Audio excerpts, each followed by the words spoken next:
Yeah, thank you, Clarice. One of Africa's biggest problems is that Africa still lacks independence, right? So officially, it has been indicated that Africa has been liberated, but Africa does not control anything in the continent. We do not control the wars that happen in the continent. They're externally funded to destabilize areas.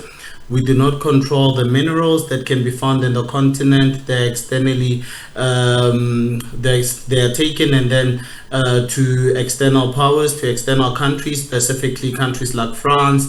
And now we see some countries like the Middle East, specifically the, what's this, in Dubai, where all these, they are now financing instability, whether it's in the Congo, whether it's in Sudan. I was looking for Sudan, and other parts of the continent.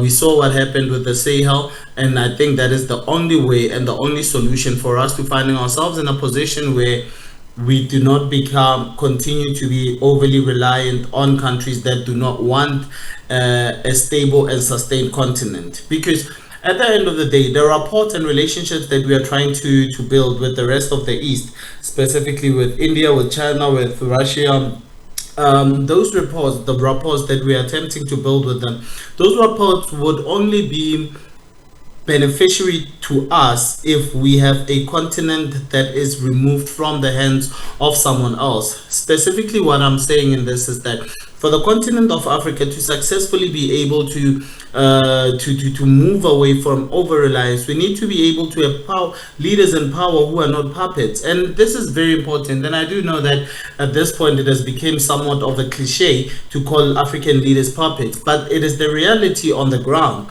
African leaders, a lot of them have become puppets of the West. So their responsibility is not necessarily to take care of the part of the people of those specific countries, but their specific goal is to make sure that they please their masters, specifically through mineral resources, and then they know that they can stay in power. And because it is so easy for the West to conduct regime changes, it is so easy for them to be able to take people out of power. So now it means that because Africa lacks the ability to become united, we find ourselves with nationalistic leaders who just care about themselves, not for the people, not for the continent, not for those who have voted them in power, or those that maybe if there was a coup d'etat, they promised elevation and success. Not for those people, not for them, but for themselves. That is why at the end of their terms, they become multimillionaires, multi-billionaires.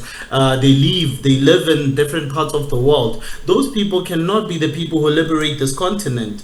We've seen with Abraham Traore as an example, where there's been a continuous attempt to try and assassinate him, and it's not just him. There's multiple other leaders in the Sahel, in Niger, and other examples. There's multiple countries where there's been these attempts to kill these people, and it all we know. We've seen this book before. We've seen this play out before. We've seen it in South America. We've seen it in parts of Africa.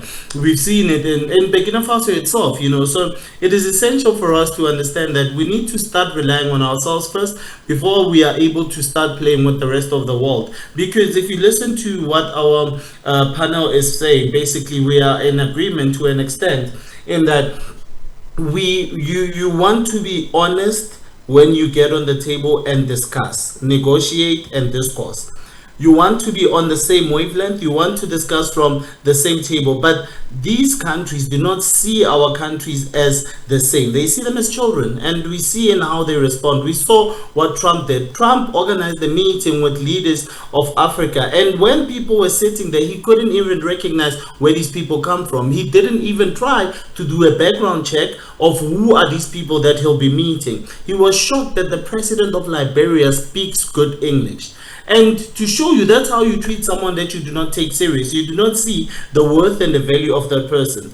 If you're going to Liberia is one of the countries that has the most Americans historically in the continent, because from a historical point of view, we know what happened with the migration of Americans, or Black Americans specifically, to Liberia. So when you start asking a president of a country, how he's able to speak English this well, that means that you do not see the value of the person that you are having a discussion with. So it means that we do not present ourselves from a position of power, and that is very problematic. And I do not believe that we will find ourselves in a position where we are able to have a discussion with the rest of the world until we get our things in order. Our house needs to be in order for us to discuss with the rest of the world.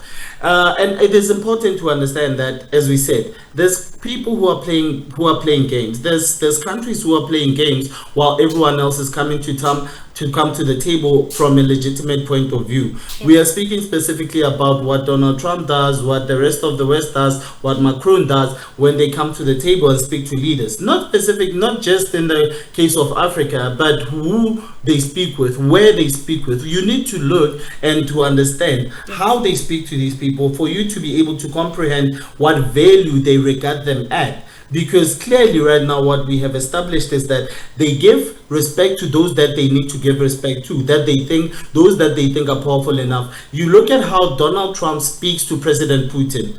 He speaks to that man with respect, as much as he has these games of his, but he speaks to that man with respect. When he goes to Asia, specifically to China, he speaks with respect. We saw the case with President Modi and Trump, where Modi was still trying to make sure that when there's these tariffs, things wouldn't be that bad for India. But Donald Trump that's not how he thinks. Most of us, we try to think from a logical point of view that you can smoothen your relationship with him, you can please but once he's made up his mind with those who are around him, there is nothing much that you can do. It doesn't matter how much you think your friendship with him is how brilliant you think the friendship with him is. Because at the end of the day, what matters for him, the priority is him and the United States of America and his wealthy friends who are who are responsible for the military-industrial complex, who are